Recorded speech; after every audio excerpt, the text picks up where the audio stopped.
A businessman accustomed to solving everything with money visits his sick son daily in a luxury hospital.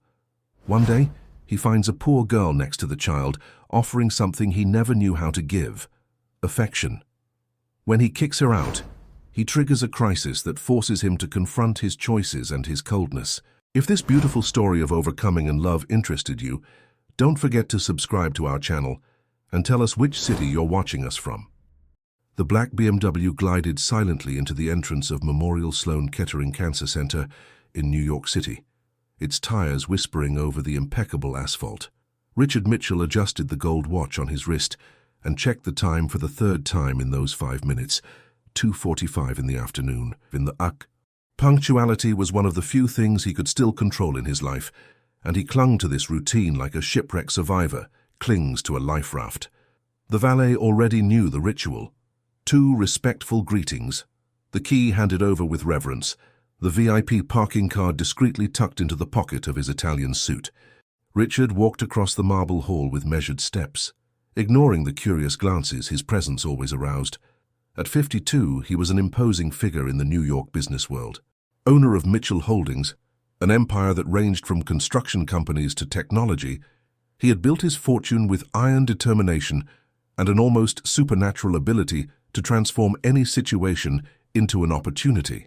But there, in that antiseptic corridor that smelled of disinfectant and hope, Richard Mitchell was nothing more than another desperate father. The private elevator took him directly to the 12th floor, the most exclusive wing of the hospital. His footsteps echoed through the silent corridor, passing rooms where other millionaires faced their own battles against the inevitable. He stopped in front of room 1247 and took a deep breath, preparing himself for another 30 minutes of the daily torture that had become his life. Gabriel was lying in the hospital bed, his 7 years of age looking even more fragile against the white sheets. His blonde hair, inherited from his mother, who had passed away 3 years earlier in a car accident, had begun to fall out in recent weeks.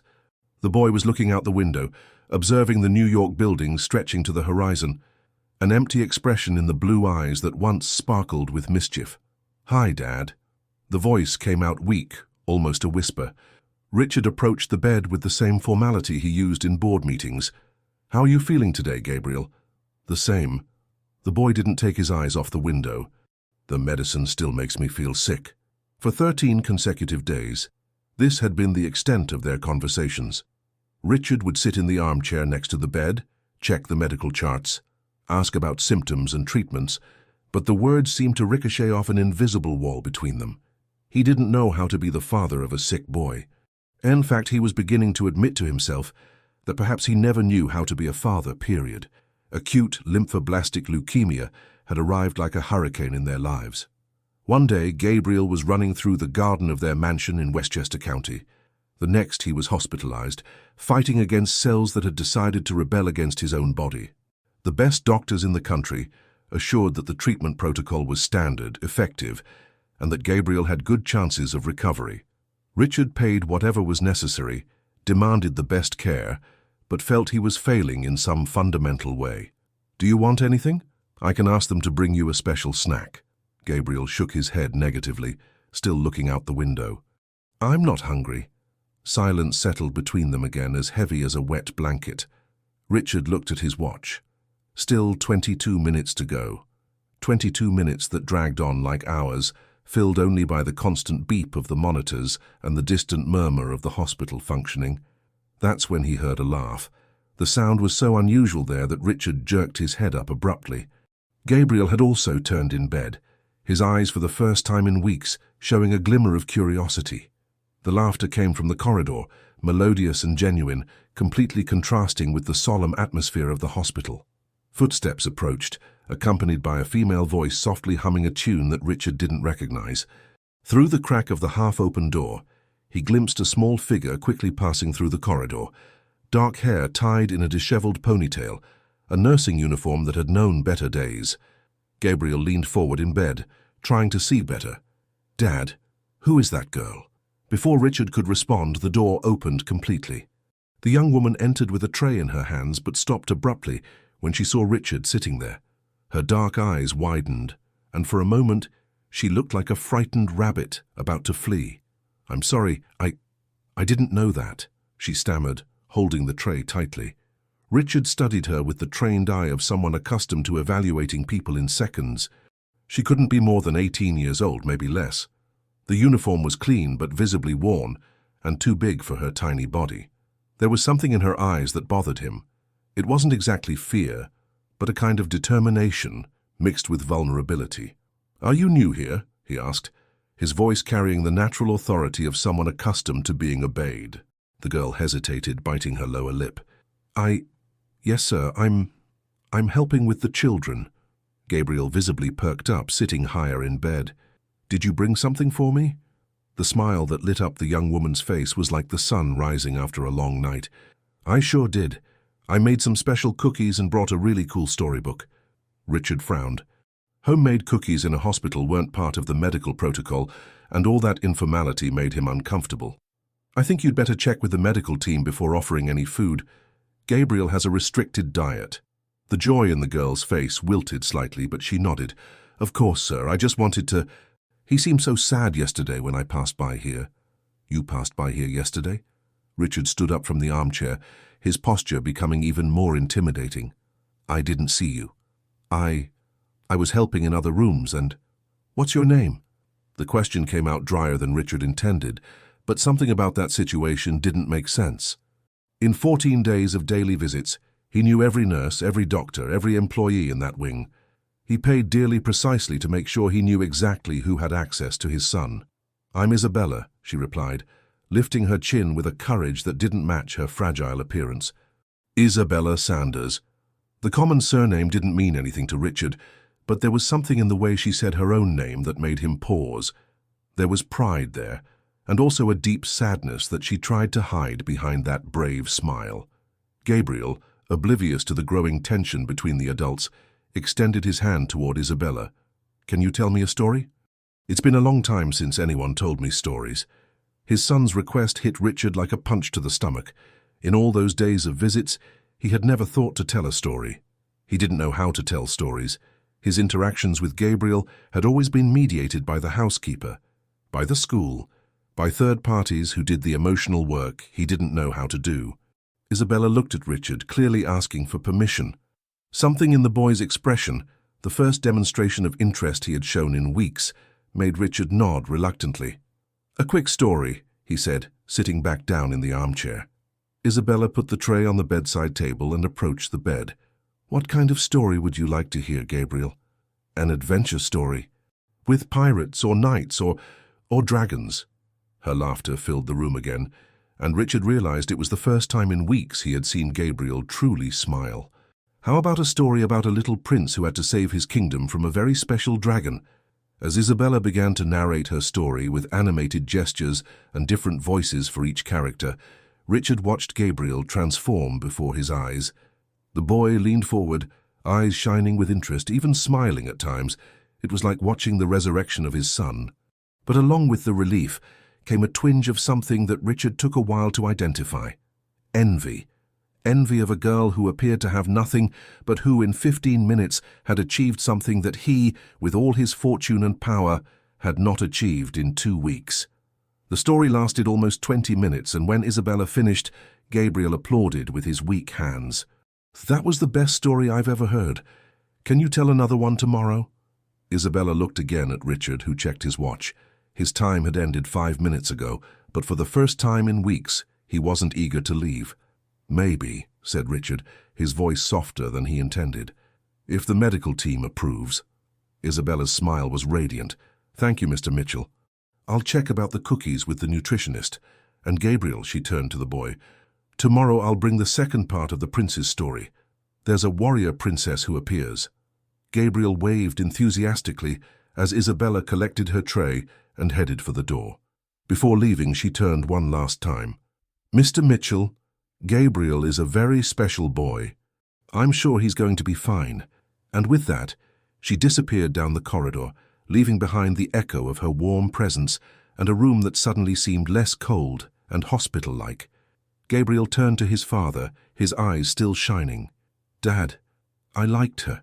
She's different from the other nurses." Richard nodded, but his mind was already working.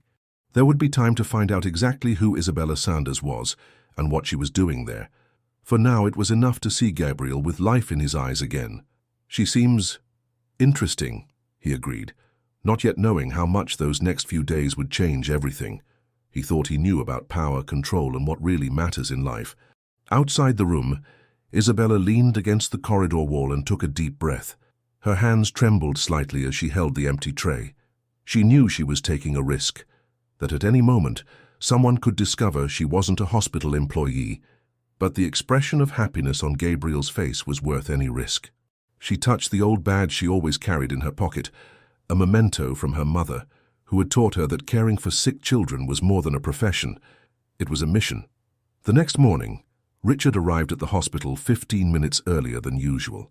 Throughout the night, he couldn't get out of his mind the transformation he had witnessed in Gabriel.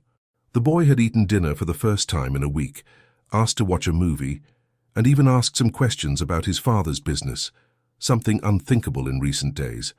He decided to stop by the reception desk before going up to the room. The attendant, a middle-aged woman named Louise, who already knew him well, smiled when she saw him. "Good morning, Mr. Mitchell. How is Gabriel today?" "Better, thank you. Louise, I need some information. Yesterday a young woman named Isabella Sanders was in my son's room.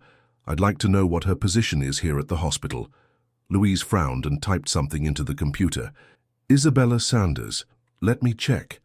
Her fingers danced over the keyboard for a few minutes. "Mr. Mitchell, we don't have any employee with that name in our records." Richard's blood froze. "What do you mean? She was in uniform, said she was helping with the children. Maybe she's outsourced? Or an intern? Let me check with other departments." Louise made some calls, but the result was the same. Nobody knew Isabella Sanders. Richard went up to the 12th floor with a tense jaw. How had someone managed to get into the most secure wing of the hospital without authorization? And what did this person want with his son? Gabriel was awake when he arrived, anxiously looking at the door. "Dad, has Isabella arrived yet?" "Gabriel, I need to talk to you about this." Richard sat on the bed, something he had never done before. "What exactly did she tell you yesterday?" The boy seemed confused by the question. "She told stories and was really nice to me." "Why, Dad? Is something wrong?" Before Richard could answer, the door opened and Isabella appeared, carrying a small, colorful backpack. Her smile faded when she saw the serious expression on Richard's face. "Isabella," Gabriel waved enthusiastically. "Did you bring the continuation of the story?" Richard stood up slowly, his posture intimidating. "Before that, Miss Sanders, could you explain exactly who you are? Because I spoke with reception, and they've never heard of you." The blood drained from Isabella's face. She looked at Gabriel, who seemed confused and frightened, and then back at Richard. For a moment it seemed she would flee, but then she lifted her chin with that determination he had noticed the day before. "I can explain, Mr. Mitchell." "Excellent. I'm listening." Isabella took a deep breath. "I don't officially work here. My mother, Carmen Sanders, worked at this hospital for 15 years as a pediatric nurse. She passed away 3 years ago, also from cancer." Her voice trembled slightly, but she continued. "After she was gone, I was left alone. I spent some time in shelters, but I ran away because I felt I needed to continue her work somehow." Richard frowned. "What kind of work?" "She always said that healing a sick child wasn't just about medicine and surgeries. It was about giving love, hope, making them feel special even when everything seemed lost." Isabella unconsciously touched the pocket where she kept her mother's badge. "So, I started coming here in secret, visiting the hospitalized children. I tell stories, bring small gifts that I make myself, stay with them when they're afraid. You break into a private hospital, lie about your identity, and think this is acceptable?" Richard's voice was dangerously low. Gabriel shifted uncomfortably in bed. "Dad, she was just trying to help me." "Gabriel, you don't understand the gravity of this." Richard kept his eyes fixed on Isabella. "This is a restricted area. There are security protocols, infection risks, legal issues." "I know you're right," Isabella interrupted, her voice gaining strength. "But I also know that Gabriel was withering away until yesterday. I've seen this happen with other children. They start losing the will to fight, and when that happens, not even the best treatment in the world works." "And you think you're qualified to make that diagnosis?" "No, sir, but my mother was, and she taught me a lot before she left." Isabella approached Gabriel's bed, who held her hand. She always said there were two types of illness, one of the body and one of the soul. Doctors take care of the body, but someone needs to take care of the soul too. Richard was about to call security when Gabriel started crying. "Please, Dad, don't send her away. She's the only person who makes me feel like I'm going to be okay." His son's words were like a stab wound. Richard looked at Gabriel, then at Isabella, who watched the boy with genuine concern. There was something in the way she interacted with Gabriel that made him uncomfortable, not because it was inappropriate, but because it was too natural, too affectionate. Everything he himself couldn't be. "Gabriel, can you give us a moment?" Richard asked. "I need to talk to Isabella in the hallway." The boy nodded reluctantly, and Isabella followed him out of the room. Richard closed the door and turned to her, who waited with her hands intertwined, trying to disguise her nervousness. "Where do you live?" he asked. She seemed surprised by the question. Yes, I always find a place." "You live on the streets?" It wasn't a question, but Isabella nodded anyway. "It's not as bad as it seems. I know safe places, and I always find a way to keep myself clean and fed." Richard studied her for a long moment. Despite her worn clothes and precarious situation, there was a dignity to Isabella that impressed him. She wasn't begging or trying to manipulate him. She was just defending her mission to care for sick children. "You said your mother worked here for 15 years. Carmen Sanders. You can check the old records. She started when she was 19 and worked until she was too sick to continue." "And did the hospital provide treatment for her?" Isabella's expression hardened slightly. "They offered the standard treatment, the same protocol they use for common insurance patients. When she asked to try more modern therapies, they said it wasn't in the health insurance plan for employees." Richard felt a growing discomfort. "And do you think that had something to do with her not being able to heal?" "Yes, sir. I researched afterward. There are newer, more effective treatments, but they're expensive, very expensive. The hospital prefers to use older protocols for most patients because they're cheaper. Those are very serious accusations. They're facts, Mr. Mitchell, and I'm afraid they're using the same old protocol on Gabriel." Her words echoed in Richard's mind like an alarm. In all the conversations with the doctors, they had been reassuring but vague about the specific treatment Gabriel was receiving. They always talked about standard protocol and established procedures. "What do you know about my son's treatment?" Isabella hesitated. I'm not a doctor, but you know something. Speak. My mother taught me to read medical charts. It's kind of a habit of mine to check the treatments of the children I visit, to make sure they're receiving the best care." She stopped and took a deep breath. "Gabriel is receiving the same protocol that my mother received 3 years ago. But there are newer therapies with much higher success rates." The world seemed to spin around Richard. "How do you know this?" "Because I've been obsessively researching cancer treatments since my mother passed away. I know which are the centers of excellence, which are the most current protocols, where the most promising clinical studies are happening." Her words were tumbling out now, as if she were desperate to convince him. Gabriel should be doing immunotherapy combined with a specific protocol for his subtype of leukemia. The current treatment has a 60% success rate. The new protocol has more than 90%. Richard leaned against the wall, feeling the weight of that revelation. "Why haven't the doctors suggested this?" "Because it costs 10 times more, and the hospital makes less money even with private patients. It's easier to use the old protocol and hope it works." The anger that began to grow in Richard's chest was different from anything he had ever felt. It wasn't the cold, calculated anger of business, but something visceral, protective, desperate. "Are you sure about this?" Isabella nodded. "I can show you the research, the studies, the numbers, everything I've been able to gather." At that moment, Gabriel opened the door to the room. "Dad? Is everything okay? You're taking a long time." Richard looked at his son, then at Isabella. A decision was forming in his mind, but he needed more information before acting. "Isabella, do you have somewhere to stay tonight?" She seemed surprised by the question. Yes, I always find a place. I want you to come with me. We'll get this research you mentioned, and then I want you to talk to some doctors I know, doctors who don't work at this hospital." Isabella's eyes filled with tears. You believe me?" "I believe that you love my son in a way that I'm still learning to do," Richard admitted with difficulty. "And if there's a chance, even a small one, that you're right about the treatment, I can't ignore that. Gabriel appeared at the door, smiling to see that he wouldn't be separated from Isabella. Does this mean she can stay? Richard looked at the two of them, his sick son and the girl who had entered their lives like a hurricane of hope and inconvenient truth. It means we're going to find out the truth about everything, he said, feeling that he was about to embark on a journey that would change not only Gabriel's treatment, but all of their lives in ways he couldn't yet imagine. Isabella wiped her tears with the back of her hand and nodded determinedly. Then let's save Gabriel, Mr. Mitchell. Let's do what my mother would do. And for the first time in weeks, Richard felt something he had forgotten how to recognize. Real hope, grounded not just in money and power, but in knowledge, determination, and the unexpected love of a girl who had nothing to gain except the joy of seeing a child heal. The apartment where Isabella lived wasn't really an apartment.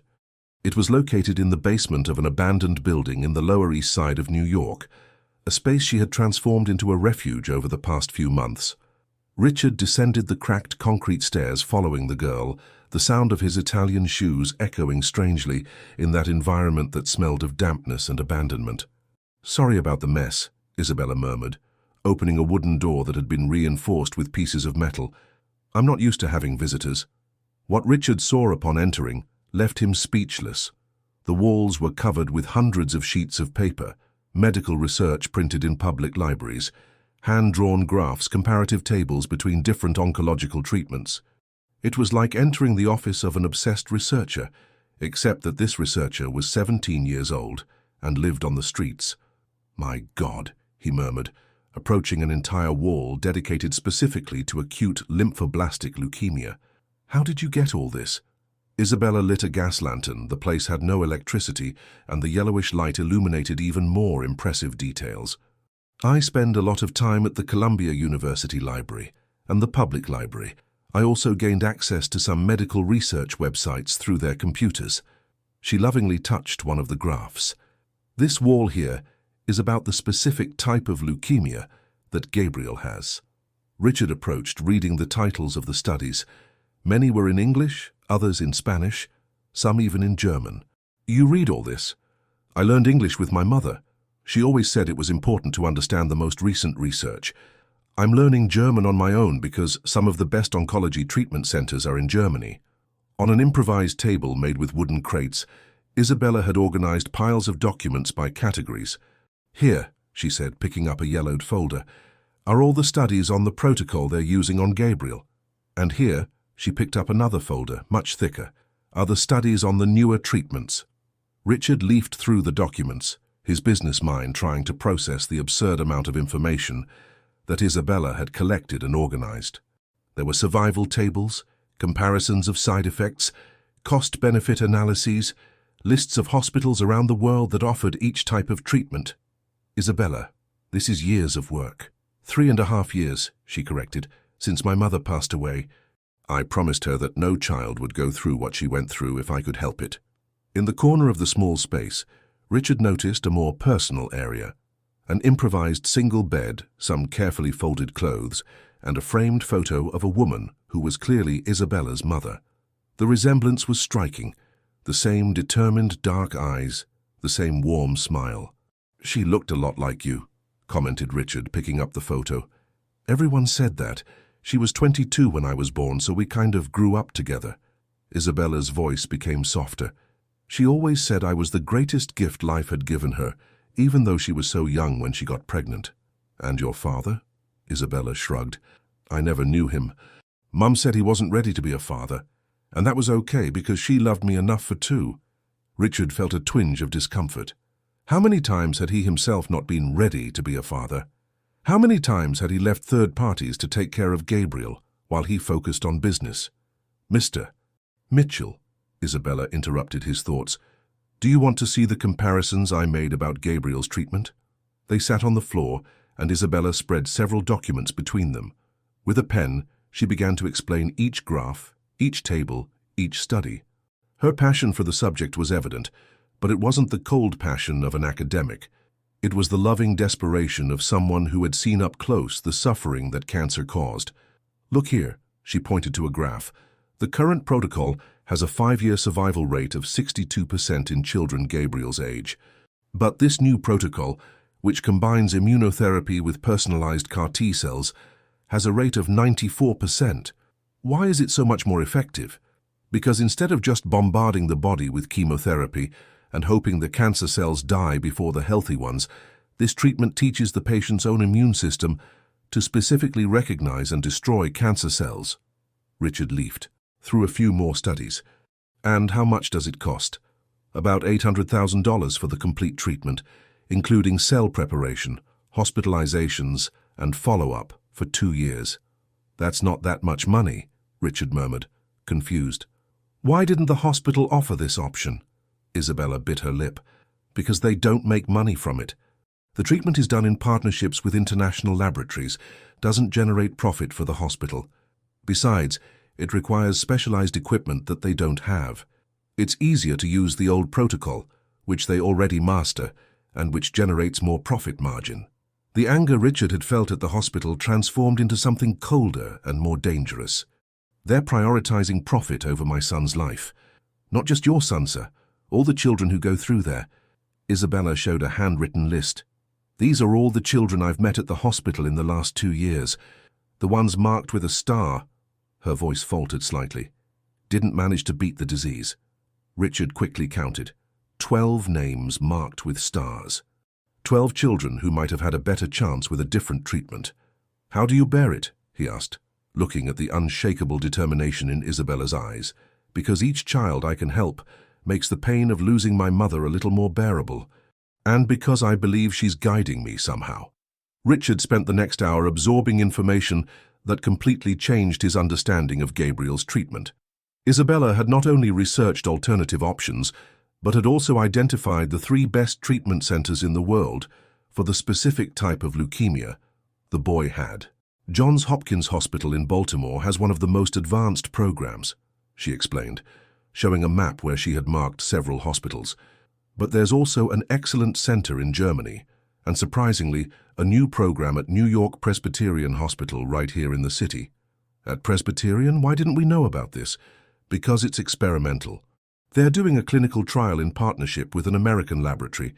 The spots are limited and normally go to patients who have already failed conventional treatment. Isabella hesitated. But Gabriel hasn't failed yet. If we could transfer him now. Richard stood up, his mind already working in problem-solving mode. Do you have the names of the doctors responsible for these programs? I have everything. Names, phones, emails, even the times they usually see patients. Isabella, Richard turned to her, you would save my son's life with this research. But why? You don't know me, you don't owe us anything. Her answer came without hesitation. Because Gabriel reminds me of myself when I was a child and my mother was sick. That feeling of despair, of not understanding why someone so good had to suffer so much. She touched her mother's photo. And because my mother always said that when you can help someone and you don't, you're not the same person you were before. Richard felt something moving inside his chest, an emotion he didn't quite know how to name. And if I offered you something in return? Money, a home, education? Isabella shook her head. I don't want anything, Mr. Mitchell.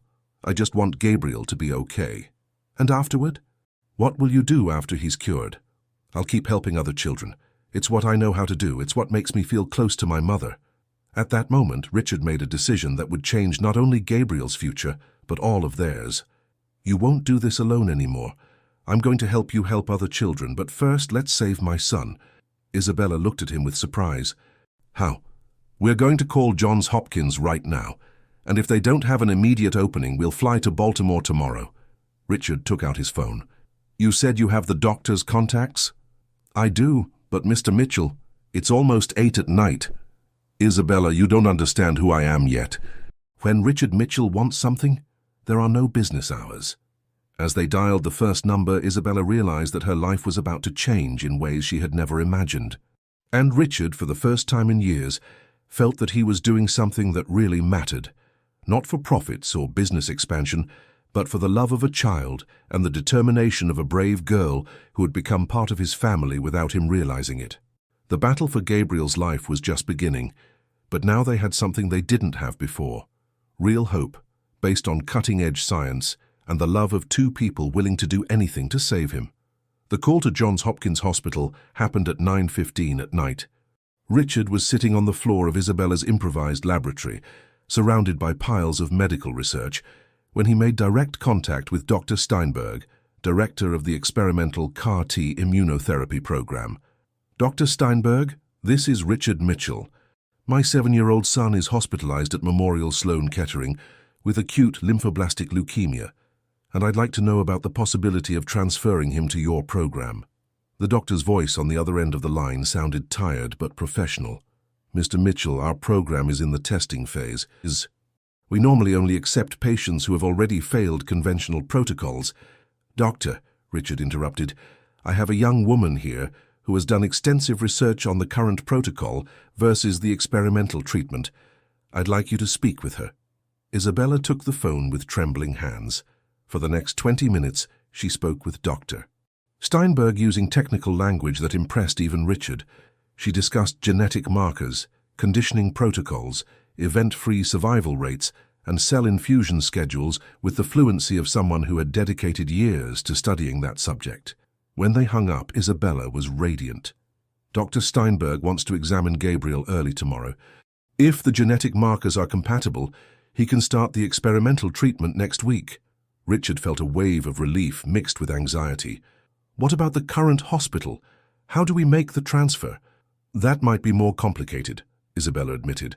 "Hospitals don't like to lose private patients, especially patients who pay without questioning." The next morning, Richard arrived at Memorial Sloan Kettering, accompanied by Isabella and his personal assistant Helen, who had brought a folder with transfer documents already prepared by the company's lawyers. Gabriel received them with a smile that hadn't appeared on his face for weeks. "Dad." "Isabella, today I feel a little better. The nurse said my numbers improved a little bit." Dr. Carter, the oncologist responsible for the case, arrived a few minutes later for the routine consultation. He was a 50-year-old man with graying hair and a confidence that Richard had previously found reassuring but now bothered him. "How's our warrior today?" asked the doctor, checking the chart. "Dr. Carter," Richard said, his voice formal, "I'd like to discuss alternative treatment options for Gabriel. Mr. Mitchell, as we've already discussed, the protocol we're following is the international standard. The chances of success are very good." 62%, Isabella murmured softly. Dr. Carter noticed her for the first time. "And who is the young lady?" "Isabella Sanders, daughter of Carmen Sanders, who worked here for 15 years. Richard carefully observed the doctor's reaction upon hearing the name. A shadow passed over Dr. Carter's face. "Carmen, yes, I remember her. A very dedicated nurse. I'm very sorry for your loss." "Doctor," Isabella stepped forward, "do you remember the treatment protocol my mother received?" It was the standard protocol for advanced pancreatic adenocarcinoma. The same protocol that's being used on Gabriel, adapted for leukemia. A protocol with a significantly lower success rate than more recent options." Dr. Carter frowned. "Miss, with all due respect, you're not a doctor." "No, but I've spent the last 3 years studying pediatric oncology, and I know there are better alternatives." Isabella approached Gabriel's bed. "Johns Hopkins Hospital has an experimental program with a 94% success rate for Gabriel's specific type of leukemia. Experimental programs are risky. The standard treatment is proven safe and inadequate," Richard interrupted. "Dr. Carter, I want to transfer my son to Johns Hopkins today." The doctor seemed genuinely surprised. "Mr. Mitchell, that's not advisable. Gabriel is responding well to the current treatment. Abrupt changes can be dangerous." "Gabriel is tolerating the treatment, not responding well," Isabella corrected. "There's a difference." Gabriel, who had listened to the entire conversation, moved in bed. "Dad, does this mean I'm going to another hospital?" "It means we're going to seek the best possible treatment for you, son." Dr. Carter tried one last time. "Mr. Mitchell, I know that as a father you want to explore all options, but I really believe Gabriel is in the right place. The experimental protocol may have side effects that we don't fully understand, and the current protocol has side effects that we know very well, including a 38% chance of not working," Isabella responded firmly. The discussion was interrupted by Helen's arrival with the transfer documents. Dr. Carter examined them with an increasingly somber expression. "So you've already decided everything, haven't you?" he asked finally. "We decided to seek a qualified second medical opinion," Richard responded diplomatically. 2 hours later, Gabriel was being transferred in a special ambulance to Johns Hopkins Hospital, accompanied by Richard, Isabella, and a medical team. During the journey, Richard observed how Isabella held Gabriel's hand, humming softly to calm him. "Isabella," Gabriel said weakly, "do you think this new treatment will work?" "I believe it will, Gabriel. And do you know why?" She leaned in closer. "Because now you have the best doctors in the world working for you, and you also have people who love you very much cheering for you." Gabriel looked at his father. "Dad, do you believe it too?" Richard held his son's other hand. "Son, for the first time in weeks, I'm sure we're doing the right thing, and I'll do everything, absolutely everything, to make you well." At Johns Hopkins, Dr. Steinberg received them personally. He was a younger man than Dr. Carter, with contagious energy and genuine enthusiasm for the work he did. "Gabriel," he said, addressing the boy directly, "I'm going to explain exactly what we're going to do. First, we'll do some tests to better understand how your cells work. Then we're going to teach your own body to fight against the disease. It's like training a special army inside you." Gabriel's eyes sparkled with curiosity. "What do you mean, Doctor?" "We're going to remove some of your defense cells, take them to our laboratory, teach them to recognize the bad cells, and then return them to you stronger and smarter." Isabella smiled to see Gabriel's interest. "It's like in the story of the prince I told you, remember? When he received special powers to defeat the dragon." "Exactly," Dr. Steinberg agreed. "Isabella, from what we discussed yesterday, you have an impressive knowledge of immunotherapy. Have you ever thought about studying medicine?" Isabella blushed. I've always dreamed of that, but I never had the means." Richard looked at her, then at Gabriel, then at the doctor, who offered real hope for his son. At that moment, he made a decision that had begun to form the day before. "Dr. Steinberg, if this treatment works for Gabriel, I'd like to discuss the possibility of expanding this program. I'm willing to finance an entire wing dedicated to the experimental treatment of underprivileged children." "Mr. Mitchell, that would be—" "And," Richard continued, "I'd like Isabella to participate in everything. She's going to study medicine, she's going to specialize in pediatric oncology, and she's going to help direct the program." Isabella looked at him with tears in her eyes. "Mr. Mitchell, call me Richard. And this isn't charity, Isabella, it's recognition. You saved my son by showing me the truth. Now we're going to save others together." Gabriel squeezed both their hands. "Does this mean Isabella will stay with us forever?" Richard looked at the girl who had entered their lives as a stranger and had become the most important person in his son's recovery. "If she wants to, Gabriel. If she wants to." Isabella nodded, unable to speak through her tears. Dr. Steinberg observed the scene with a smile. "Well, then let's start this treatment. Gabriel, are you ready to become a superhero?" "I'm ready, Doctor. I'm ready to get well and help other children too."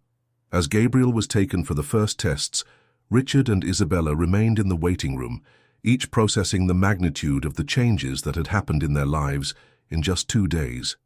"Richard," Isabella said softly, "thank you for believing in me, for fighting for Gabriel, for—" "Isabella, you taught me something I had forgotten.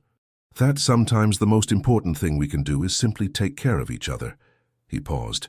"Gabriel needs you, and I think you need him too." Isabella smiled through her tears. "I do. He reminded me why it's worth fighting." And so, with Gabriel beginning a treatment that offered real hope, Richard and Isabella began a partnership that would change not only their lives, but the lives of hundreds of children who would come to know the love and determination of a family that had formed in the most unexpected ways. The next 2 months were an emotional roller coaster that tested all the limits of faith and resilience of the new family that had formed. Gabriel went through the phases of the experimental protocol with a courage that impressed even the most experienced doctors. But there were moments when Richard thought he would lose his son not to the disease, but to the effects of the treatment itself. Isabella had moved into Richard's penthouse in Westchester County, occupying the room next to Gabriel's. Initially reluctant, she had yielded when she realized that Gabriel felt safer having her nearby during difficult nights, when high fever and pain kept him awake. "Dad," Gabriel called one early morning, his voice weak after a particularly intense cell conditioning session. "Do you think the special cells are working?" Richard was sitting in an armchair next to the bed, where he spent most nights since the beginning of the treatment. Dr. Steinberg said the markers are responding well, son. Your body is learning to fight. Isabella appeared at the door, carrying a tray with chamomile tea and homemade cookies she had learned to make with the housekeeper. In recent months, she had transformed from a street girl into a confident young woman, but she always maintained the warm essence that made her special. "How are you feeling, Gabriel?" she asked, sitting on the edge of the bed. "Better now that you're both here." Gabriel smiled weakly. "Isabella, can you tell that story again? The one about the prince who defeated the dragon?" "Of course I can." Isabella adjusted his pillows and began to narrate, but this time the story had evolved. The prince was stronger now because he had received help from wise wizards who knew the most powerful magic in the kingdom. But the most important thing is that he wasn't fighting alone anymore. Richard listened to the story, observing how Gabriel relaxed with Isabella's voice, and reflected on how his own life had completely changed. He had delegated most of the business affairs of the company to his team of directors, spending most of his time at the hospital or caring for Gabriel at home. For the first time in decades, his priorities were absolutely clear. 3 days later, the test results they had been waiting for weeks arrived. Dr. Steinberg called them for a meeting in his office, and Richard noticed that the doctor was more serious than usual. "Gabriel is responding better than our most optimistic expectation," announced Dr. Steinberg, showing colorful images of blood tests. "The CAR T cells we created specifically for him are not only working but multiplying and creating a robust immune response." Isabella held Richard's hand, both barely daring to breathe. "Does that mean—" Richard began. "It means that Gabriel is officially in complete remission. We can't detect cancer cells in any of the tests." The silence in the office lasted only a few seconds before Isabella began to cry with relief. Richard stood up, walked to the window, and for the first time in months allowed himself to feel something like peace. "Doctor," Isabella asked through her tears, "how long until we know if it's definitive? We'll monitor closely for the next 2 years, but statistically, after 6 months in complete remission with this protocol, the chance of recurrence is less than 5%. Richard turned around. "And can Gabriel have a normal life? Not just normal, but completely healthy. In 3 months he can return to school, play sports, everything that an 8-year-old boy should do." The celebration had to wait until they got home, where Gabriel was anxiously awaiting the results. When they told him the news, the boy was silent for a long moment before asking, "Does this mean I'm going to grow up and be big like Dad?" "It means you're going to grow up and become anything you want to be," Richard replied, hugging his son with an emotion he didn't know he was still capable of feeling. "And will Isabella continue living with us?" Isabella looked at Richard, who nodded. "If she wants to, always." "I do," Isabella said firmly. "We're a family now." In the following weeks, as Gabriel grew stronger day by day, Richard and Isabella began to work on plans for the Pediatric Oncology Institute they had discussed. Isabella had enrolled for the medical school entrance exam at Columbia University, but she also spent hours helping Richard structure the project that would become the Carmen Sanders Institute. "I want it to be a place where no child is treated as just a number," Isabella explained during one of the planning meetings. "A place where parents learn to be truly present, where children feel loved while fighting for a cure." Richard watched Isabella speak passionately about humanized care protocols and smiled. The girl he had met at the hospital, desperate and living on the streets, had transformed into a young woman with a clear mission and the knowledge to accomplish it. "And I also want it to be free for families who need it," continued Isabella. "As my mother always said, health shouldn't depend on the size of the bank account." "I've already calculated that," Richard replied, showing financial spreadsheets. "I can finance the institute for the next 10 years without compromising any other project. And after that, if all goes well, it will be self-sustainable." Gabriel, who was sitting on the couch drawing while the adults talked, looked up. "Dad, can I help at the institute too?" "How so, son?" "I can visit the children who are sick and tell them about the special treatment so they won't be afraid." Isabella smiled with pride. "I think that would be perfect, Gabriel. You can be our official ambassador." 6 months later, Gabriel turned 8 with a party that brought together doctors, nurses, other children who had been treated in the experimental protocol, and the first families who were being served by the Carmen Sanders Institute. The transformation in Gabriel was complete: blonde hair back to normal length, inexhaustible energy, and a smile that lit up any environment. During the birthday song, Richard looked around and saw something he had never imagined possible. A house full of people who really mattered, united not by obligation or convenience, but by genuine love and shared purpose. "Dad," Gabriel approached him after the guests had left, "are you happy?" Richard knelt to be at his son's height. "Son, I didn't even know what real happiness was until you got sick." "That's strange." "It is strange, but sometimes we need to almost lose something to understand how important it is." Gabriel nodded with the seriousness of a child who had faced situations beyond his years. "And Isabella? Is she important too?" Richard looked at Isabella, who was in the kitchen helping to put away the dishes from the party, humming the same tune she had hummed at the hospital that first day. "Isabella is the most important person we've ever met, Gabriel. She saved our family." "Dad? Yes? Can I ask something kind of important?" Richard smiled. "You can ask anything."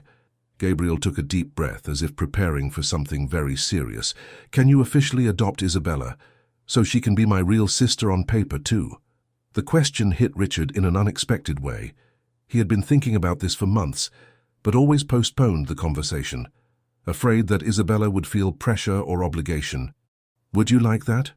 "I would like it very much, and I think she would too. She always gets sad when she talks about her mother, but she gets happy when she talks about us."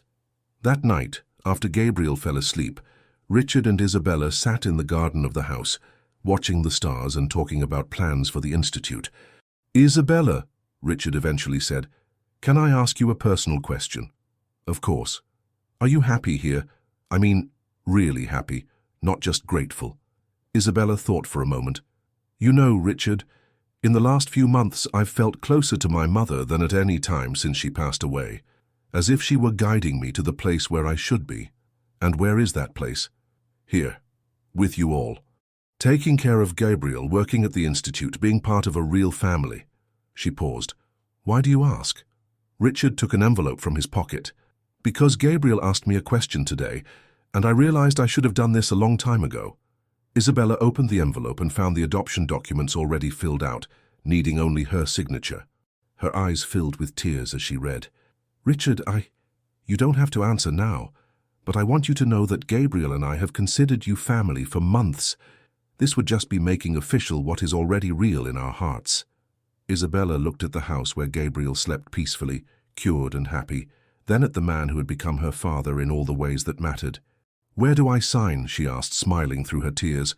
And so in the garden of a house in Westchester County, under a starry sky, Isabella Sanders officially became Isabella Sanders Mitchell, completing the transformation of a family that had formed in the most unlikely way, but that now knew it was destined to change many lives together. 5 years later, Isabella Sanders Mitchell was in her third year of medicine at Columbia University, specializing in pediatric oncology, when she received a call that would once again change the course of her life. It was a sunny Saturday morning, and she was at the Carmen Sanders Institute, reviewing the cases of new patients who would be seen the following week. "Isabella," said Dr. Steinberg's voice on the other end of the line, "we have a special situation here at Johns Hopkins. A 5-year-old child with acute lymphoblastic leukemia. But there's a complication." "What kind of complication, doctor?" "The family doesn't have the financial means for private treatment. Medicaid has an 8-month waiting list, and the child doesn't have 8 months." Isabella closed her eyes, feeling the familiar pang in her chest that she felt whenever a child needed urgent help. "What's her name?" "Faith, but everyone calls her Fifi. She has an incredible personality, always smiling despite everything." "Doctor, can you transfer her to the institute tomorrow?" "Isabella, you need to talk to your father first. This case will demand significant resources. Dr. Steinberg, with all due respect, my father gave me full autonomy to decide on the institute's cases. Fifi will receive the best available treatment, and we'll start Monday." When Isabella arrived home that afternoon, she found Richard and Gabriel in the garden. Gabriel, now 13, was helping his father take care of the rose bushes they had planted in honor of Carmen Sanders. The boy had grown strong and healthy, becoming a confident teenager who dedicated part of his free time to visiting children at the institute. "Dad, we need to talk about a new case," Isabella said, joining them in the garden. Richard smiled. He had learned to recognize that determined tone in Isabella's voice. It was the same tone she had used the day she convinced him about Gabriel's treatment. "Another child who needs our help?" he asked, taking off his gardening gloves. "A 5-year-old girl, Faith, but they call her Fifi. Same condition Gabriel had, same urgency." Gabriel looked up, interested. "Can I meet her when she arrives at the institute?" "Of course you can. In fact, I think you could help a lot. Remember how scared you were at the beginning of the treatment?" Gabriel nodded. "I was very afraid of the injections and the medicines, but after I understood it was to make me strong, it got easier." That night, during dinner, Richard observed Isabella and Gabriel talking about how they could help Fifi feel more comfortable during the treatment. These were conversations that happened regularly at home. Each new patient at the institute became part of the family's concerns. "Isabella," Richard eventually said, "have you ever thought about how much your life has changed since that first day at the hospital?" Isabella smiled, playing with the ring that Richard had given her on the day of her official adoption. "I think about it every day, Dad. Especially when I see a child responding to treatment, when a family receives good news, when you realize you're doing exactly what your mother would do," Gabriel completed. "Exactly." Isabella was silent for a moment. "You know what's most amazing? Sometimes I feel like my mother is here with us, approving everything we do." The following Monday, Fifi arrived at the Carmen Sanders Institute, accompanied by her parents, a young couple who worked at a factory in Brooklyn. The girl had curly hair and big eyes that observed everything with curiosity, but Richard noticed that she hid behind her mother when she saw the medical equipment. "Fifi," Isabella knelt at the child's height. "My name is Isabella. Can I tell you a secret?" The girl nodded shyly. "I have a brother who got sick just like you when he was little. And do you know what happened to him?" Fifi shook her head. "He got completely better, grew up strong and handsome, and now he helps other children get better too. Would you like to meet him?" Fifi's eyes lit up when Gabriel appeared, carrying a doll he had bought especially for her. "Hi, Fifi. I'm Gabriel. Isabella is my sister, and she helped me get better when I was sick." "You were sick like me?" asked Fifi, her voice still small but curious. "Just like you. And at first I was very scared, but then I discovered that the doctors and nurses here are like superheroes. They have special powers to make children strong again." In the following weeks, Gabriel became Fifi's constant companion during treatments. He told stories about his own experience, explained the procedures in a way that a 5-year-old could understand, and most importantly, offered her something that no doctor could give, living proof that it was possible to be completely cured. Isabella observed the interactions between Gabriel and Fifi with a pride that grew each day. Gabriel had become exactly what she had hoped, a person who used his own experience of overcoming to help others. 3 months later, Fifi was in complete remission. At the celebration party, organized at the Institute, Isabella gave a speech that moved all those present. "6 years ago, I was a lost girl, living on the streets trying to keep my mother's memory alive by visiting sick children.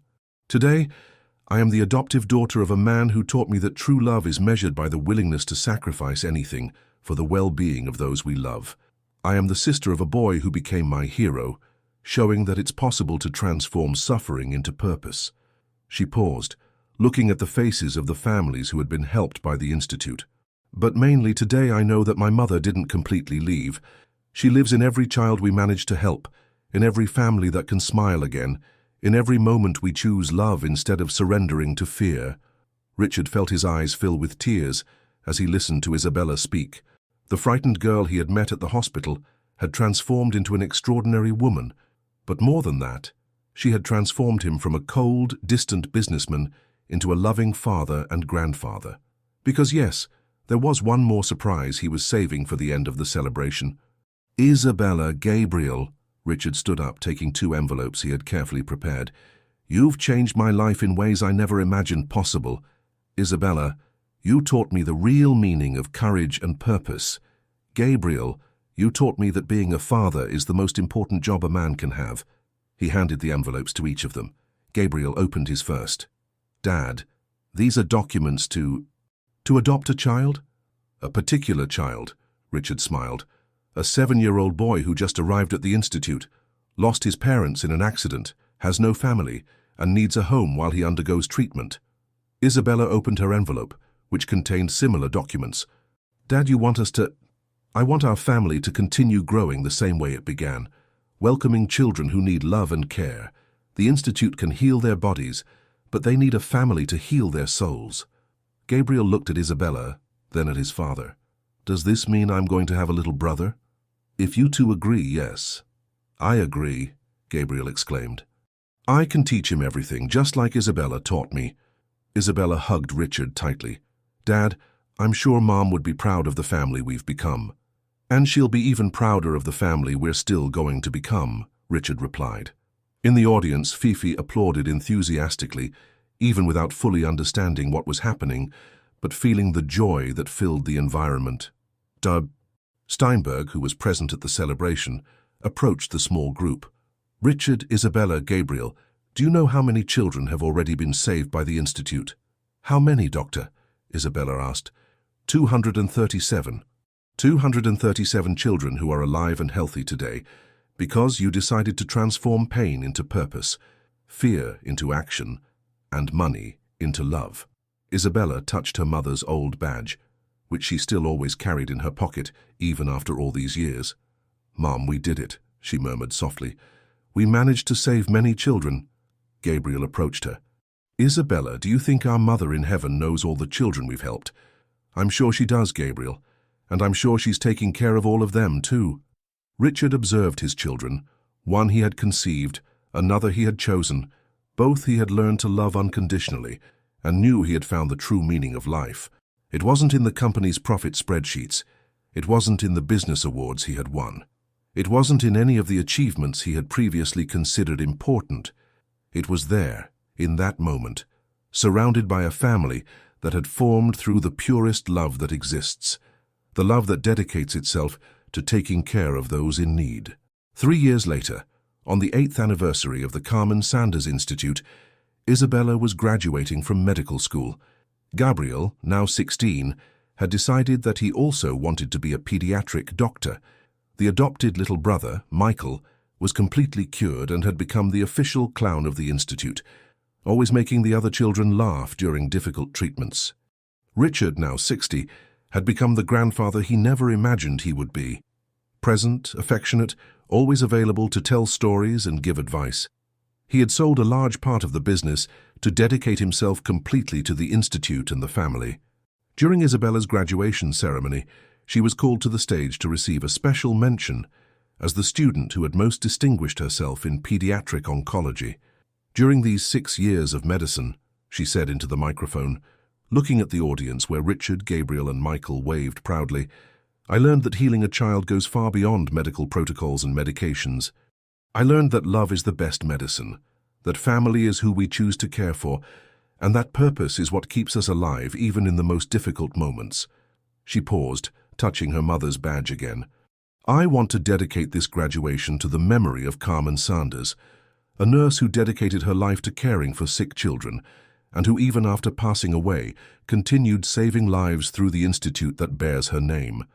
But mainly, I want to dedicate it to my father Richard, who taught me that true wealth is measured by the number of lives we can positively touch, and to my brother Gabriel, who showed me that overcoming is something you share, not something you keep, just for yourself. The audience rose in an emotional ovation. After the ceremony, the family gathered in the garden of the house to celebrate. Michael, now 10, had prepared a photo album with all the children who had been treated at the Institute. Isabella, he said, showing the photos, look how many friends you and Dad Richard have made. Isabella leafed through the album, seeing faces of children who had arrived sick and frightened, and who now appeared in the photos smiling, healthy, surrounded by their families. Michael is right, said Richard, hugging all his children. We didn't just save these children, they saved us too. What do you mean, Dad? Gabriel asked. They taught us what really matters in life. Before the Institute, I thought success was accumulating money and power. Now I know that success is seeing a child like Fifi playing in the park, healthy and happy. It's seeing you three becoming people who do good in the world. It's knowing that when I'm gone, I'll leave a legacy that will continue saving lives. Isabella felt a deep peace as she listened to her father's words. Dad, you don't need to worry about leaving. We have many years ahead of us and many children still to help. That's true, Gabriel agreed. And when I graduate in medicine, we'll be able to help even more. And I'll be the official clown forever, Michael added, making everyone laugh. That night, after the boys went to sleep, Richard and Isabella sat in the garden, as they often did, watching the stars and talking about future plans for the Institute. "Isabella," Richard eventually said, "do you remember what you told me on the first day we talked? I remember saying many things. Which one are you referring to? That your mother always said that when you can help someone and you don't, you're not the same person you were before." Isabella smiled. "Yes, I remember. Well, today I know she was right. And I also know that the person I became after you all entered my life is infinitely better than the person I was before. Dad, you saved Gabriel and you saved me too. We saved each other. And now we save others together." Richard paused. "Isabella, do you know what I'm most proud of in this whole story?" "What?" "It's not the Institute, it's not the children we've saved, it's not even having helped Gabriel heal. Then what is it? It's having learned to be a real father, to be present, to love unconditionally, to put my family above everything else." He smiled. "Your mother not only taught you to care for sick children, through you she taught me to be a better man." Isabella held her father's hand, feeling the immense gratitude that filled her heart. "Dad, I think our story proves something very important." "What?" "That family isn't just about blood or adoption documents. Family is about choosing to love and care for each other, especially in the most difficult moments. And about transforming pain into purpose," Richard added. "And about never giving up fighting for those we love," Isabella completed. They remained silent for a few minutes, each reflecting on the extraordinary journey that had brought them there. "Isabella." "Yes, Dad." "Thank you." "For what?" "For walking into that hospital room 5 years ago, for forcing me to see the truth, for saving my son, for teaching me what true love is." Isabella smiled, touching her mother's badge once more. "Dad, I should be thanking you. You gave me a family, an education, a purpose, and most importantly, you gave me the chance to fulfill my mother's dream on a scale she could never have imagined." "Carmen must be very proud of the daughter she raised," Richard said with emotion. "And of the family she found to continue her mission," Isabella replied. At that moment, Gabriel appeared on the porch, still in his pajamas. "Dad? Isabella? Are you okay? I heard you talking." "We're great, son," Richard replied. "Just talking about how lucky we are to be a family." Gabriel smiled and joined them in the garden. "Can I stay here with you for a little while?" "Always," Isabella replied, making room for him to sit between them. And so, under the starry sky of New York, a family that had formed in the most unlikely way shared another moment of peace and gratitude, knowing that the next day they would continue their mission of spreading love and hope to children who needed to believe that miracles are possible when there are people willing to fight for them. The Carmen Sanders Institute would continue to grow. Gabriel would become an exceptional doctor, Michael would find his own way to help people, and Isabella would become one of the most respected pediatric oncologists in the country. But more important than any professional achievement would be the legacy of love they would build together, living proof that when we choose to care for each other, we are capable of creating miracles that multiply far beyond what we can imagine. Dear listeners, we hope that the story of Richard, Isabella, and Gabriel has touched your hearts as much as it touched ours in telling it. This narrative about love, family, and the transformative power of compassion reminds us that the greatest miracles happen when we choose to care for one another, especially in the most difficult moments. To continue this emotional journey with us, we've prepared a special playlist with equally captivating stories that explore family bonds and the human capacity to overcome any obstacle through love. You can find it by clicking on the screen next to you. If this story moved you, don't forget to subscribe to our channel and leave a like on the video. Every day we bring unique narratives that celebrate the complexity and beauty of human life. Don't miss our upcoming content and meet us in the comments to share how this story made you feel.